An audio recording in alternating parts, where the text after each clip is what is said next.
Hoje é mais perigoso ficar parado do que se mover. Isso não era assim.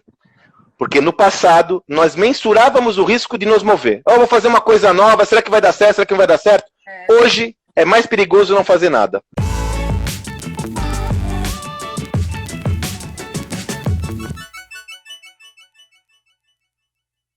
Eu tenho que apresentar essa figura, Sandro Magaldi, mestre em administração, professor, escritor e palestrante. Muito obrigada por ter aceito o nosso convite para o Papo com Palestrante, viu?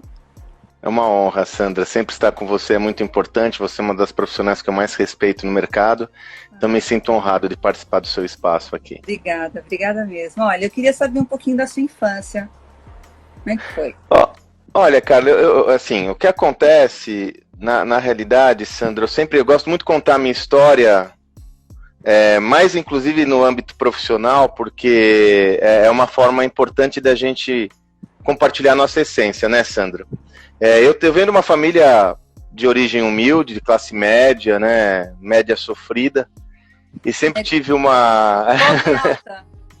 Pobre alta, né, Sandra? Pobre alta, né?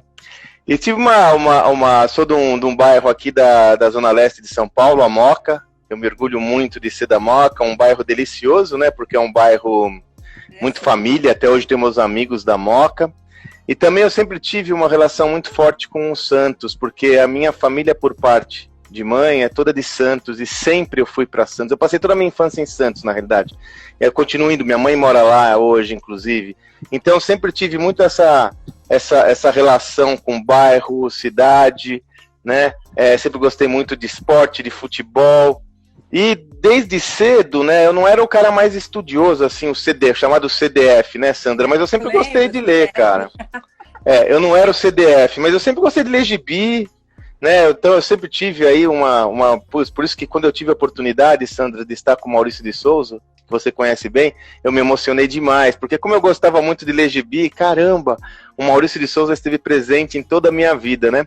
Então eu sempre gostei de ler, inclusive eu reputo muito, Sandra, esse meu desejo pela leitura, esse gosto pela leitura, muito por ter se tornado o que eu me tornei, né? Porque quando eu fui crescendo, quando eu encontrei caminhos caminhos muito valiosos para mim, que eu me apaixonasse e tal, eu estudei muito, né? Até hoje eu estudo muito, né? Sou um leitor voraz, estudo e produzo livros, já estou no meu 6º livro, né? Sim, sexto livro estou lançando agora, então eu me transformei o conhecimento para mim é o que me libertou, sabe, Sandra? Eu costumo dizer isso. Como eu nunca tive nenhuma vantagem pré-definida, sobretudo no que tange a questão financeira, o que me trouxe até onde eu estou foi o conhecimento. Inegavelmente, o conhecimento foi a grande mola propulsora do meu desenvolvimento como indivíduo. Você é um produtor, né, de conhecimento. E um consumidor, né, Sandra? Porque hoje eu acho, minha amiga, que nós estamos muito, mesmo quem produz conhecimento, e você tem larga experiência com isso, acho que todos nós estamos num papel muito diferente do passado. No passado você tinha os experts, né, os seus palestrantes, os seus professores, né, que tinham o saber absoluto, né, Sandra? Eu trabalhei, você sabe muito bem, eu trabalhei quase 10 anos na HSM, interagi com os principais pensadores do mundo da gestão do mundo todo, Michael Porter, Philip Kotler, C.K. Prahala, Jack Welch. Esses caras tinham o saber absoluto, né, Sandra? Então, o detentor do conhecimento, ele era quase que uma via de mão única.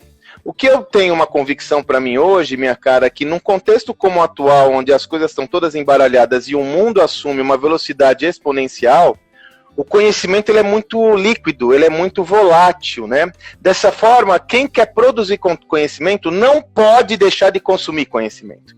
E se você sabe muito bem que você tem muita experiência, né, Sandra? No passado, Sandra, eu me lembro, na própria HSM, palestrantes renomados que eu cheguei a ver 5 ou 6 vezes, eles não mudavam um slide, Sandra. A apresentação que eu via eles 5 anos atrás era a mesma apresentação, eles não mudavam um slide. E não é que ele estava errado, o conhecimento, veja, o mundo se desenvolvia com uma velocidade menor, desta forma o conhecimento era muito mais estabilizado, estático, e ele tocava a ficha. Hoje, minha amiga, cada palestra que eu dou é um conjunto de slides, é um conjunto de conhecimento, cada conteúdo que eu trago, cada semana é uma coisa nova. Ô Sandra, em 2 anos e meio, literalmente, Eu lancei, eu e com o José Salib Neto, lancei 4 livros em 2 anos e meio. Sinal de que... E nós tivemos assim, a reflexão, sabe? Poxa, será que não é hora da gente dar um tempo para adensar o conteúdo? Mas a conclusão que a gente chegou é que nós temos que continuar nesse papel, né? Vamos absorver, porque a gente está absorvendo tanto conteúdo novo, eu tenho a obrigação de absorver esse conteúdo e compartilhar. Então hoje, quando nós, e isso é uma referência muito clara, eu sei que a sua audiência, tem muito da sua audiência, que são profissionais que almejam ser palestrantes, almejam ser conteudistas, você tem uma posição de eterna inquietude hoje para ser um conteudista, ou seja, você não é exclusivamente um produtor, você é um consumidor e produtor, e esse processo se retroalimenta. Ontem mesmo, sabe, Sandra, eu estava conduzindo um workshop com uma cooperativa enorme, e nesse workshop veio 2, 3 insights, minha amiga, que derivaram, quase que uma árvore, sabe, Sandra? Puxa, esse insight aqui é interessante, vamos nos aprofundar? Então, quando eu produzo conteúdo, quando eu produzo conhecimento, compartilho, se eu tenho abertura, ele volta e aí vai gerando outros conteúdos, outros conhecimentos num ciclo absolutamente virtuoso. Essa é a lógica a minha visão de mundo, inclusive, hoje. Que legal. Bom, você falou já muita coisa, eu queria te perguntar sobre a sua carreira. Teve HSM, mas sim, foi mas um pouquinho antes. Então, minha amiga, eu não quero que você fale nada do meusucesso.com por enquanto. Eu quero que primeiro você fale sobre lá a sua atrás. carreira. Então, você sabe que eu comecei a minha carreira com 18 anos vendendo amendoim confeitado na periferia de São Paulo. O meu tio, uma representação de doces, que era muito usual naquela época, na região também, aqui em São Paulo, Canindé, Paris, e ele tinha uma freguesia, né, assim que se chamava, uma freguesia na periferia de São Paulo, e com 18 anos ele me chamou para trabalhar com ele, e eu comecei vendendo amendoim confeitado, pirulito, bala, para depósitos atacadistas da periferia de São Paulo. Não, meu negócio era B2B, Sandra. Sempre foi. Sempre foi. Não é, claro, entendi. Eu sempre fui do B2B, só no meu sucesso que eu fui pro B2C. Pois bem, e aí eu me apaixonei, aí eu digo, Sandra, que eu tenho 2 paixões profissionais. Uma, o conhecimento, que eu já te falei. Minha outra paixão é vendas. Eu, com 18 anos, entrei nessa, e eu me apaixonei. Depois de 3 anos e meio, eu era muito jovem, fui trabalhar na Folha de São Paulo, no jornal Folha de São Paulo, vendendo anúncios classificados. Antigamente o classificados era uma seção muito importante do jornal. Eu vendia anúncios classificados de empregos. E olha que coisa, Sandra, foi dessa época que eu conheci a Sofia Esteves, minha querida amiga Sofia, que você conhece também, da Companhia de Talentos. Eu sou conselheiro da Companhia de Talentos, tenho muita honra de ser conselheiro. Eu conheci ela vendendo anúncio de jornal. E na Folha, eu sempre digo que eu sou afeito a relacionamentos duradouros, né, Sandra? Porque na Folha eu também fiquei 9 anos. E aí, com 23 anos, eu já assumi uma posição de liderança, eu fui líder comercial com 23 anos, e depois uma posição de gerência, enfim, eu me conheço mais profissionalmente como liderando pessoas do que em outra posição, porque desde 23 anos eu fiz isso. Lá pelo final dos anos 90, aquele primeiro boom da internet, eu senti a necessidade de me provar, já estava 9 anos na Folha, saí da Folha, eu já era gerente do caderno imobiliário, vendia anúncios de imóveis, surgiu uma oportunidade, eu me uni a um grupo de investidores e lancei um dos primeiros portais imobiliários do Brasil. Foi minha primeira startup, o meu sucesso foi a segunda. Olha, que legal. E eu lancei um dos primeiros portais imobiliários do Brasil, chamado areaútil.com. E aí foi uma experiência incrível, porque eu ainda era muito jovem, tinha 28 anos, 29, né? Você não sabia essa história de montar a empresa, começar do zero. E foi lá que eu descobri como era possível você tirar uma ideia do papel e transformar numa empresa.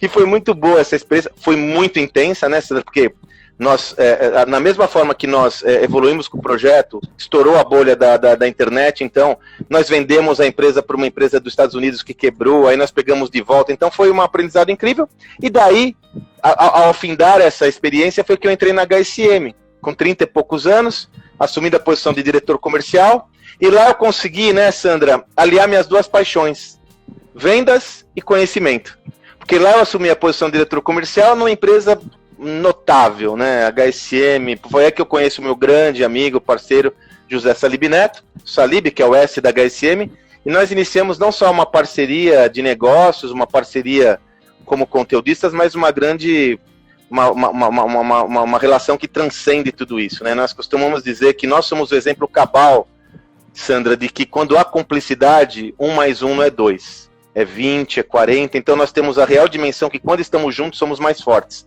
Porque você sabe muito bem, né, Sandra, você ter 2 autores de 5 livros de negócio que mantêm sua individualidade e sua independência, mas respeitam o espaço de cada um, é raríssimo. Raríssimo. Os egos, né, são aflorados, né? Isso mesmo.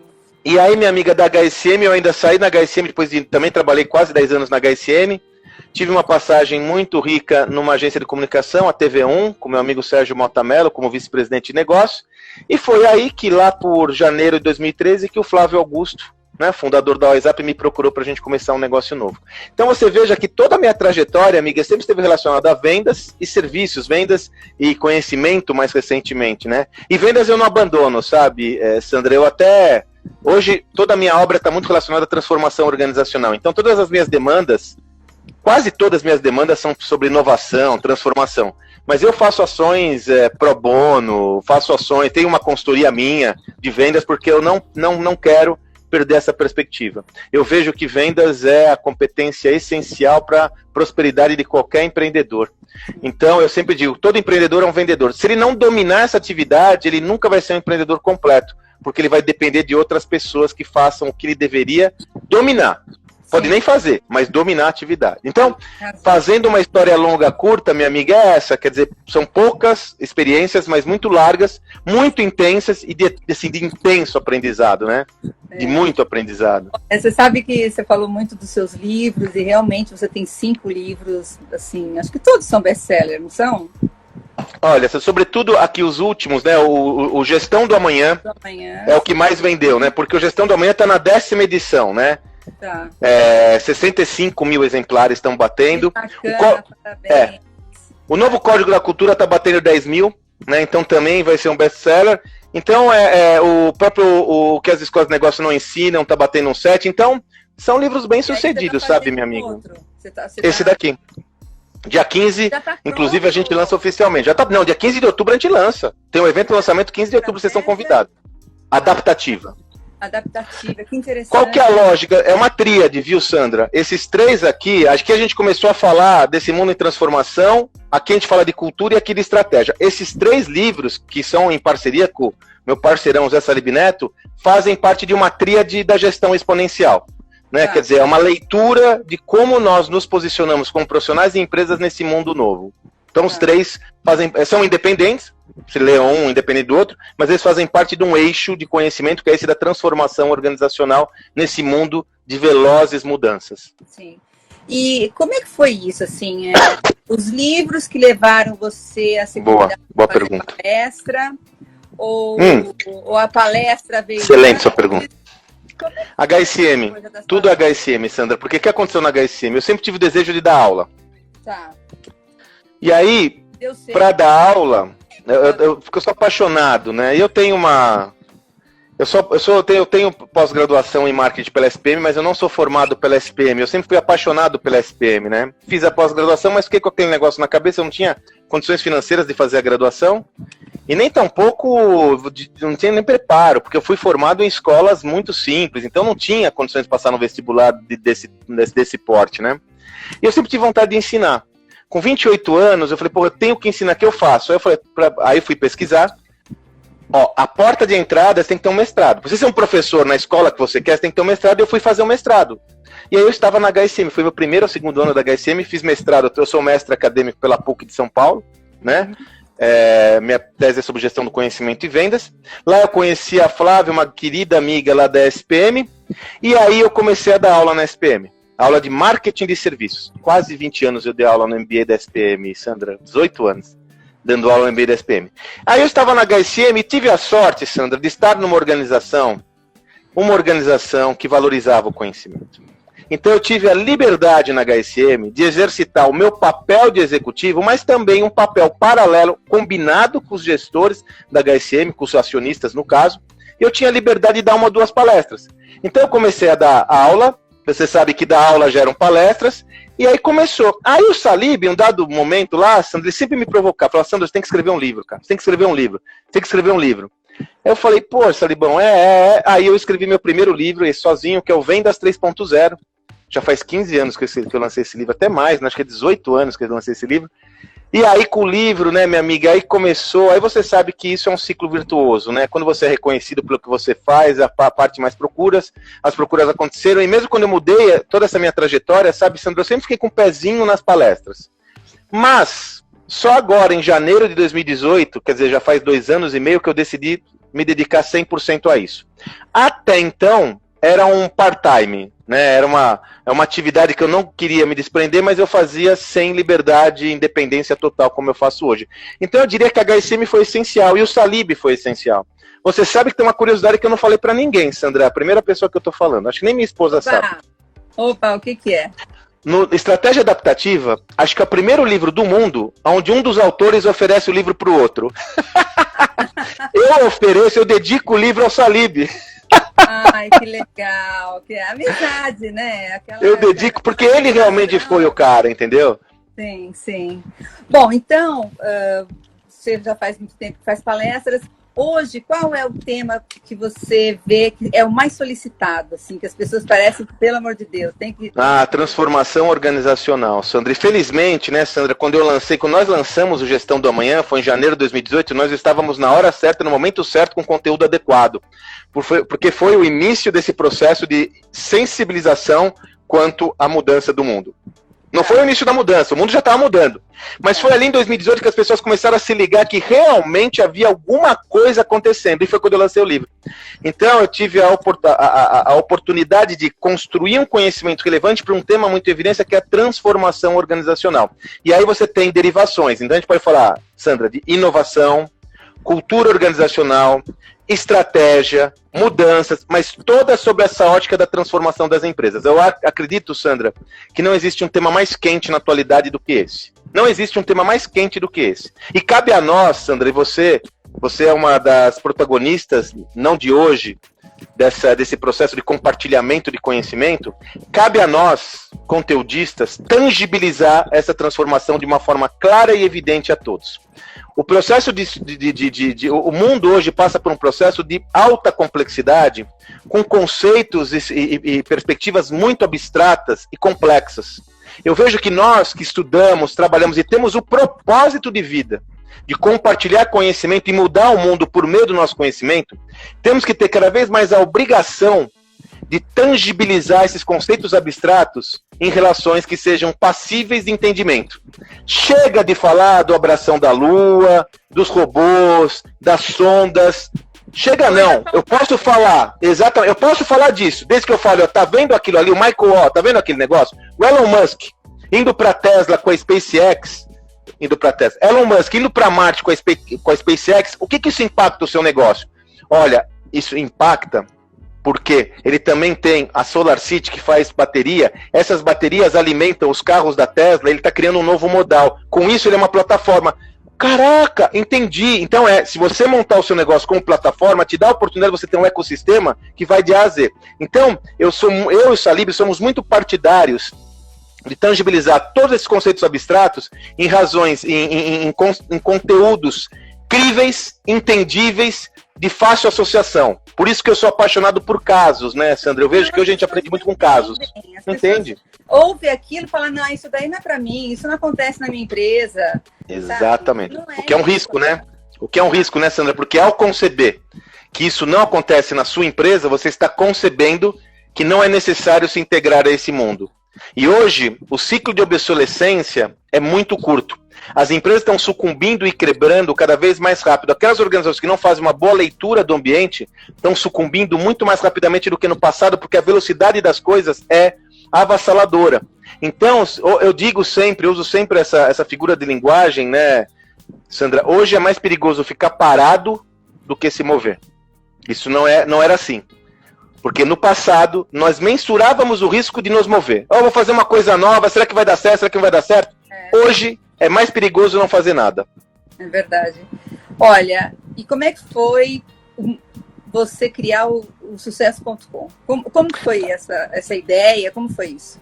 Essa é uma outra história muito legal, né? Que eu tive a oportunidade de passar por praticamente todos os papéis no âmbito profissional, né, Sandra? Eu fui executivo durante muito tempo, empreendi uma startup e agora eu estou empreendendo a minha carreira, né?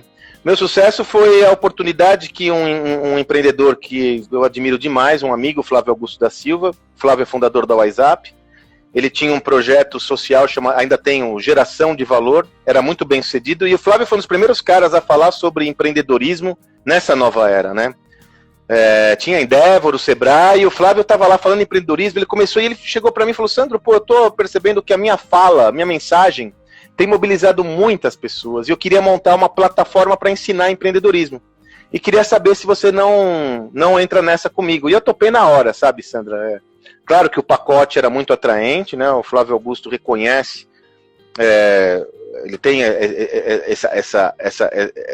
essa visão de reconhecer as pessoas que estão no seu time. Eu fui como executivo, então eu digo que eu fui um executivo que empreendeu um negócio, eu não fui um empreendedor, né? Hoje eu estou empreendendo minha carreira, mas lá eu fui um executivo que empreendeu uma startup, é diferente. Eu tinha ações e tudo, mas o risco maior era do acionista, que era o Flávio Augusto.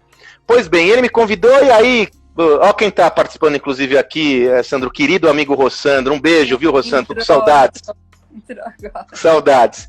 Pois bem, e aí foi uma oportunidade, né, Sandra, fantástica, né? Porque pegamos uma ideia abstrata, como ensinar empreendedorismo. E fomos da ideia até o projeto que se consubstanciou numa plataforma incrível, bem-sucedida, que é meusucesso.com. Então, peraí, como a gente vai ensinar? Olha, empreendedorismo, tem que ensinar empreendedorismo com a prática. Não dá para professores ensinar empreendedorismo apenas. Tem que ser a prática. Não há nada mais poderoso do que a prática. Ah, legal. Como a gente vai ensinar? Aí, olha essa história, Sandra. Eu falei, puxa, vamos ensinar por meio de estudos de caso. Harvard faz isso há décadas, cara. É o modelo, modelo. E aí o Flávio veio com uma ideia incrível, né? O Flávio falou: Sandro, estudos de caso sim, mas não de empresas. Estudo de caso de pessoas. E aí vem essa foi uma insight do Flávio. As pessoas não querem ouvir falar sobre empresas. As pessoas querem ouvir histórias de pessoas. Foi do cacete. E aí nós falamos, porra, legal, vamos fazer então estudos de caso de empreendedores. Como? Aí vem toda a lógica que a gente construiu. Poxa, nós temos que fazer o novo no novo. A linguagem hoje ela é digital, ela é vídeo. Vamos fazer em linguagem cinematográfica. E aí é o grande diferencial. Até hoje ninguém fez o que a gente fez lá no Meu Sucesso. Eles estão fazendo, eu não estou lá mais, mas continua fazendo produções cinematográficas. Você viu algumas, né? Inclusive alguns clientes seus, como o Rufino e tal. Produções cinematográficas, numa linguagem incrível e levando para o aprendizado essa linguagem. É o chamado edutainment, educação com entretenimento. E aí, peraí, mas puxa, só esse documentário a pessoa não vai aprender. Não, vamos ter aulas também. Então, além do documentário, vamos fazer aulas específicas com professores renomados. Convidei a meus amigos, todos os professores incríveis da GV, Dom Cabral, SPM, que vão dar aula também. Então, se a gente fala lá, o Alexandre Costa da Cacau Show mostra que ele descobriu um oceano azul, eu vou ter um professor explicando o que é o Oceano Azul. Enfim, Sandra, foi meu parque de diversões, né? Concepção de conteúdo, estratégia comercial, aprendi o modelo de assinatura que eu não conhecia, né? Nós fomos um dos modelos, uma das estratégias mais bem-sucedidas de assinaturas do Brasil. Fomos até premiados, recebi uma premiação naquele evento de assinaturas, Subscription Awards, eu recebi naquele do Digitalks, enfim, mas esse foi de assinaturas do meu amigo Rodrigo lá da Vindi, daqui a pouco eu lembro. Fomos premiados, enfim, então foi um grande aprendizado, minha amiga, foi um grande aprendizado que eu me orgulho muito. E aí, só que começou a acontecer, Sandra, aquele bichinho que você conhece bem, né? Comecei a mexer com conhecimento, eu comecei a falar, porra, mas tem alguma coisa acontecendo, o conteúdo existente hoje não atende às demandas de mercado. Isso foi tão forte que nós fomos fazer lá no Meu Sucesso ainda, Sandra, produzir conteúdo no Vale do Silício. A nossa equipe foi ao Vale, construiu 5 conteúdos no Vale do Silício, mas ao invés de aplacar, a minha angústia aumentou, porque eu olhei e falei, putz, realmente as coisas estão mudando. Parece que a gente nunca sabe tudo que tem que saber, tá? Nunca, sobretudo hoje. E aí aquela história da serendipidade, né, Sandra? Eu encontro o Salib. O Salib na mesma situação que eu, o Salib tinha saído da HSM, sofrido uma operação no quadril. Sandra, vamos começar a pesquisar. Sandra, tudo começou, eu e o Salib, no nosso retorno, com um artigo sobre plataformas de negócio que nós publicamos em 2016. Aí o Salib falou, pô, Sandra, legal. Cara, nós precisamos explicar o que está acontecendo no mundo. Vamos fazer uma pesquisa sobre como evoluiu a gestão desde a Revolução Industrial até os dias atuais? Vamos! E nós começamos a fazer uma pesquisa que, inclusive, é a primeira parte do nosso livro Gestão do Amanhã. essa pesquisa da evolução histórica do mundo da gestão. Aí o que aconteceu, Sandra? Acabamos, deu 35 páginas, eu lembro disso. Falei, Sally, bom, o que a gente vai fazer com isso agora? E agora que ficou legal, nós vamos parar? Não, vamos fazer o livro. E aí surgiu essa parada aqui, e aí, veja como as coisas vão evoluindo. Então, quando eu me dei conta disso, Sandra, eu tomei a corajosa decisão, para mim foi muito corajosa, de abrir mão do meu sucesso. De abrir mão do meu filho, sei lá, daquele negócio que eu apaixonado, porque eu falei, cara, eu preciso me dedicar exclusivamente a falar, a estudar, a produzir conteúdo sobre transformação. Deu frio na barriga, né, Sandra? Você sabe muito bem, você trabalha com muitos ex-executivos que passaram pro lado de lá, né? Deu um frio na barriga, muita insegurança, porque por mais que eu dava palestra, uma coisa é você dar palestra, né, Sandra? Outra coisa é você ter todos os recursos necessários para você viver de palestras, né? Sim. Mas eu fui muito recompensado, né? Aí tudo começou a acontecer e felizmente as coisas evoluíram com uma velocidade que até confesso a você, muitas vezes nos surpreende, né? Diariamente eu recebo... Você merece. Olha, obrigado, meu cara, muito obrigado. Você faz vários tipos de palestras, mas eu queria que você falasse um pouco, eu achei ela bem interessante. O tema é intraempreendedorismo e cultura de inovação corporativa. Excelente. Eu queria que você falasse um pouquinho só, é só essa que você vai... Amiga, qual que é o ponto? Todas as empresas hoje precisam inovar. Ninguém tem dúvida sobre isso. Inclusive, nesse novo livro nós falamos, Sandra, sobre essa interdependência entre estratégia e inovação. Um mundo em velocidade exponencial como o atual, se uma empresa não inova constantemente, ela fica para trás. Então, toda e qualquer organização, não importa o seu porte, não importa seu setor de atuação, tem que se preparar para inovar constantemente. Se isso é uma realidade, e quem são as pessoas que levarão a inovação a cabo? Os seus colaboradores. E aí que emerge o conceito de intraempreendedorismo, também é outro artigo que eu escrevi em 2016. Você sabe que tinha um grande, querido amigo, saudoso amigo, que eu creio que você teve a oportunidade de interagir, foi o primeiro brasileiro a falar sobre intraempreendedorismo, foi o querido amigo Eduardo Bonângelo, né? Ele tinha um livro sobre empreendedorismo, o único livro de intraempreendedorismo do Brasil é do Bonângelo, que infelizmente veio a falecer muito jovem, uma perda irreparável aí. Eu resgatei os estudos do Eduardo, comecei a estudar, porque é o seguinte, a única solução para uma empresa prosperar e inovar constantemente é ela ter intraempreendedores dentro da sua companhia. E o intraempreendedor, Sandra, ele vai além da motivação por criar um projeto novo. Não. O intraempreendedor é aquele que tem a coragem, a ousadia e o preparo de criar um negócio novo dentro da empresa. Ao invés de ele empreender fora, ele vai estar empreendendo dentro da companhia. Então, nessa palestra, eu mostro, primeiro, por que inovar é um imperativo nos dias atuais e porque, nesse contexto, uma solução é você criar um ambiente para desenvolver intraempreendedores no seu negócio, que são indivíduos, colaboradores que vão desejar. Porque o que eu percebi, Sandra, quando veio o meu insight? Muitas vezes hoje o que acontece? Uma pessoa que está, um executivo, ele quer empreender, normalmente ele faz o quê, Sandra? Ele sai da empresa para empreender. Agora veja bem, Sandra. Ali mesmo, né? Exato, porque veja outra coisa. Uma empresa, eu quero incentivar o empreendedorismo. O que essa empresa faz normalmente? Já reparou? Ela olha para fora. Ela faz hackathon, parceria. Não é que não tem que fazer tudo isso, mas que tal olhar para dentro? Que tal o indivíduo que quer empreender dentro da companhia e a companhia que quer ter empreendedor, quer ter inovação, incentivar isso? Algumas iniciativas nesse sentido têm acontecido no Brasil, cito uma delas que conheci por ter sido contratado para dar uma palestra, na Randon. A Randon tem um programa, Sandra, onde periodicamente, é um programa de 6 ou 8 meses, alguns candidatos selecionados saem da sua operação normal para ficar durante um período de tempo só dedicados a construir o seu projeto dentro da Randon. E se der certo, a Randon vira sócia dele. E é o melhor dos mundos, amiga, porque quando você vai empreender do zero, você não tem capital financeiro, capital intelectual, capital relacional, você não conhece empresas. Olha que interessante. Então, a Natura tem um programa incrível, que eu cito também nesse paper.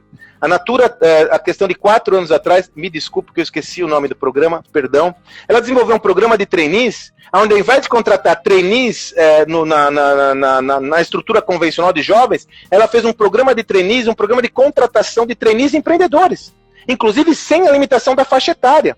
Ela abriu o seu programa de trainees para empreendedores. Daqui a pouco eu lembro o nome, hoje eu tô com a memória. Então, o que a gente precisa começar a pensar, a refletir e fazer, Sandra? Montar como a nossa estrutura organizacional, ela é um impeditivo ou um acelerador para a inovação? Essa é uma reflexão importante, porque eu vejo muitas organizações hoje, sou provocado só essa semana, se eu contabilizei agora, eu tenho 12 ações entre palestras, lives, workshops, são 12. Então, estou falando com muita gente. Eu tenho visto que as empresas têm o desejo de empreender, o desejo de inovar, têm o desejo de inovar, querem, mas muitas vezes estão relacionadas ao modelo antigo. Falta de incentivo, falta de motivação, uma liderança que não entende essa relação. Então, nessa palestra, eu me dedico a explorar esse tema de uma forma muito aberta, sabe, Sandra? Sem receitas do bolo, mas gerando uma reflexão importante que, em minha opinião, minha amiga, é imperativa. Ou você inova, ou você corre sérios riscos de sucumbir perante ao mundo de intensas transformações. É verdade. Olha, eu queria saber um pouquinho sobre a sua rotina, sobre a sua estrutura familiar. E você gosta de futebol? Eu adoro. Sou apaixonado. Palmeiras. Sou apaixonado. Tem uma das coisas que mais eu sinto falta é isso. Não dá, né? Não, e sócio torcedor, uma das coisas que eu mais sinto falta, eu e minha filha, a gente vai nos jogos juntos aí no estádio, porque já faz... A última partida do Palmeiras no estádio eu estava, e agora, enfim, mas eu sou apaixonado por futebol. Adoro. Vamos lá, minha amiga. Eu quero começar a responder essa questão do fim para diante, assim, estrutura familiar. Cada um tem as suas crenças, e eu não sou ninguém para julgar de ninguém, mas a minha crença essencial é derivada da harmonia da minha família. E quando eu falo minha família, eu tenho uma esposa, 2 filhas, a Isabela com 21, a Mari com 17, e esses são meus pilares de sustentação, cara. Assim, não tem nada que eu consiga desenvolver que não seja em parceria com elas, porque você sabe, sobretudo essa atividade que eu estou hoje, ela é trabalhosa, né, Sandra? Produzir conteúdo, compartilhar, não parar, é muito desafiante. Então, o meu esteio, o meu pilar são as minhas mulheres, né? Tem uma mulherada danada aqui. Com todo o respeito, inclusive, que merece o tema, né, Sandra? Possivelmente, quando a gente voltar numa situação normal, onde tiver menos isolamento, eu vou sentir falta desse momento, porque a gente está junto aqui o tempo todo, né? Então, de alguma forma, esse contexto de sofrimento que a gente passa, ele me trouxe um conforto muito grande de estar com a família. E eu sou muito disciplinado, Sandra, sou muito disciplinado. Quando eu resolvi fazer o meu mestrado, minha amiga, a minha filha tinha acabado de nascer, a mais jovem, a Mariana, a Mari. E aí, Sandra, você sabe que mestrado é osso, sobretudo porque eu fiz mestrado trabalhando. Eu era diretor comercial da HSM fazendo mestrado, né, cara? E a tese, né? E aí, uma vez eu estava com um professor querido que você conhece muito. Enfim, não vou citar o nome dele porque não sei se ele tem essa autorização, mas você conhece bem. Ele falou assim pra mim: Sandra, sabe qual que é o ponto, cara? Por que eu produzo tanto? Porque eu acordo todo dia às 6 da manhã e começo a produzir. Quando chega às 10, os meus colegas gato gordo que estão acordando, eu já produzi 2 papers. E eu fiquei com aquilo na cabeça, cara. Você sabe? Então, eu fiquei com aquilo na cabeça, amiga. Aí eu falei, cara, é isso. Então, quando eu fiz a tese, por exemplo, eu aprendi eu só fui capaz de produzir 6 livros, Sandra, porque eu fiz a tese de mestrado, porque eu aprendi a produzir conteúdo de forma disciplinada.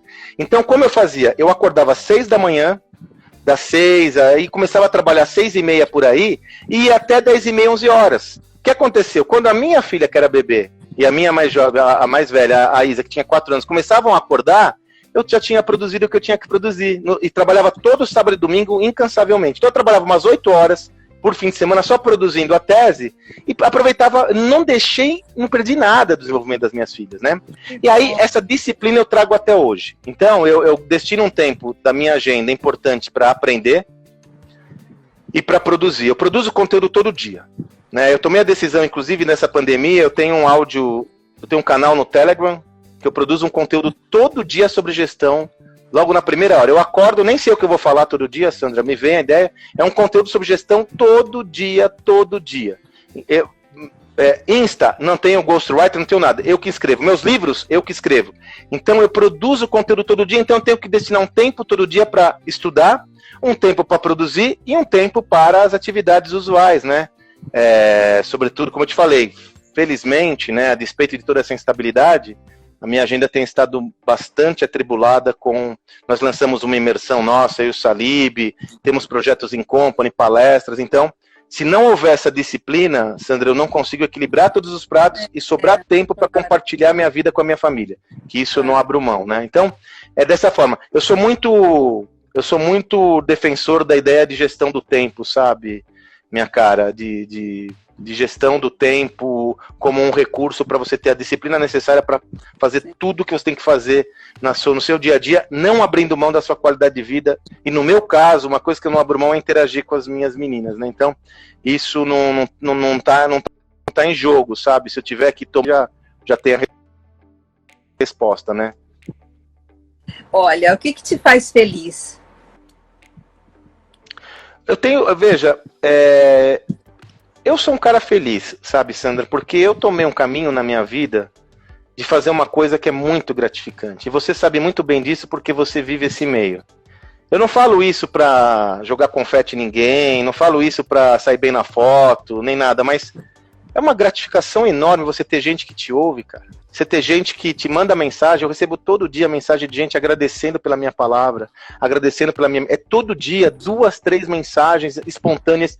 Eu recebi uma que eu até postei no Instagram. Quem quiser dar uma olhada, vai lá no meu Insta. Eu postei num rapaz que ficou cego e transformou a vida dele por causa dos meus conteúdos. Quer dizer, sabe, Sandra, outra coisa, cara, você vai dar uma palestra para 5.000 pessoas, 100 pessoas, 10 pessoas, as pessoas te ouvindo, te admirando. Então, assim, eu sou um cara feliz.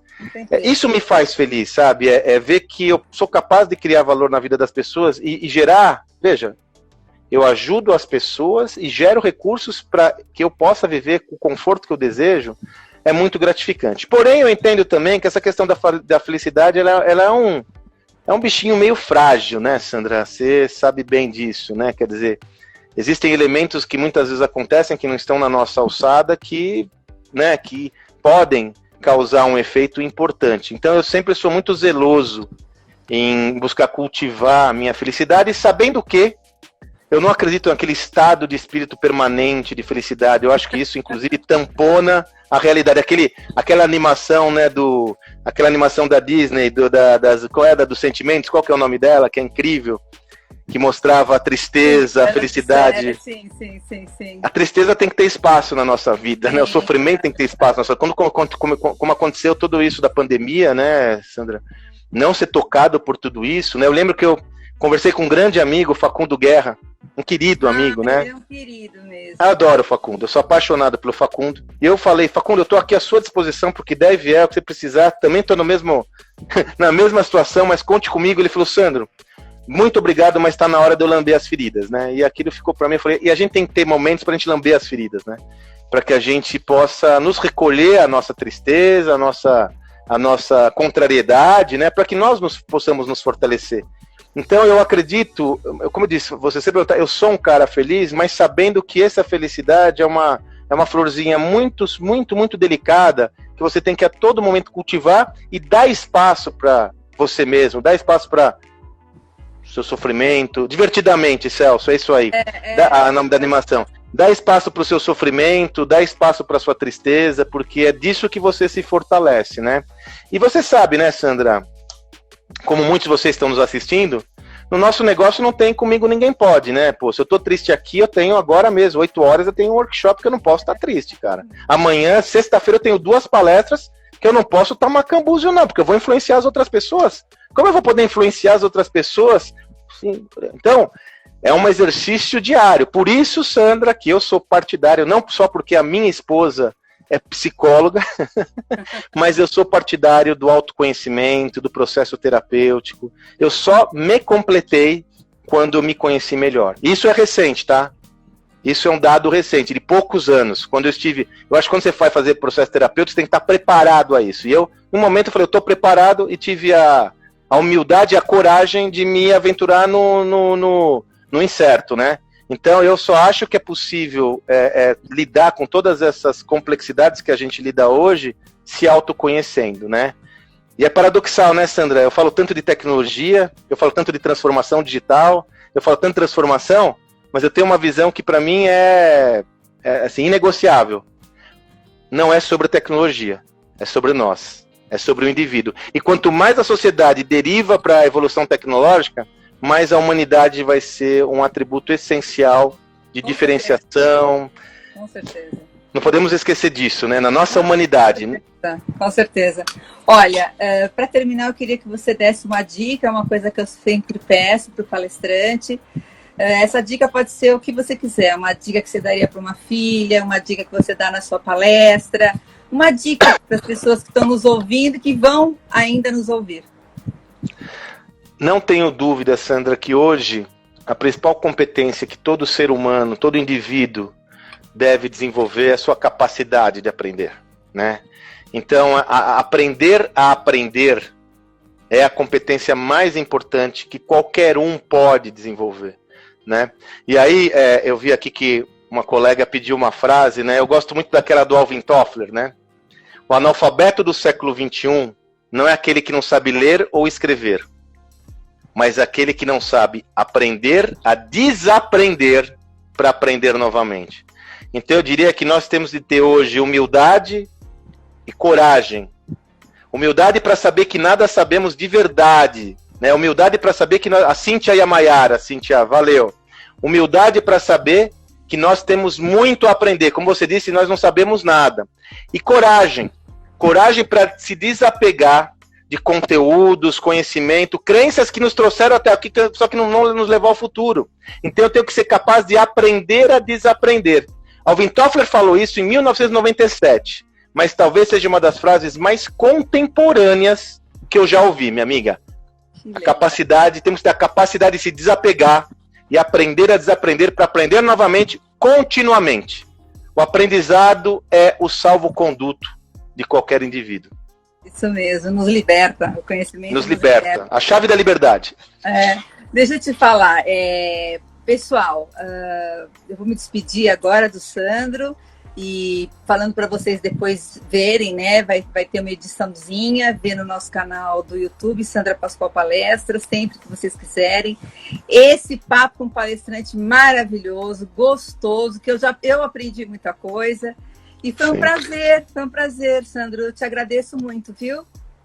O prazer é todo meu. Você sabe que eu tenho uma admiração muito grande pelo seu trabalho. Eu sei de todo o seu esforço, da sua obra, como você construiu como empreendedora, desbravando um mercado desorganizado. E você é uma das profissionais que eu mais respeito nesse mercado. Então, para mim, quando você convidou, eu aceitei na hora, porque é sempre uma honra estar com vocês. E conte comigo, viu, Sandro? O que você precisar, tô na área. Obrigada, muito obrigada, viu? Tchau, tchau. Valeu, Manda tchau. um beijo pra família linda, que deve ser Mando. especial. Mando sim, Tchau, querida. tchau. Obrigado. Um beijo. Tchau.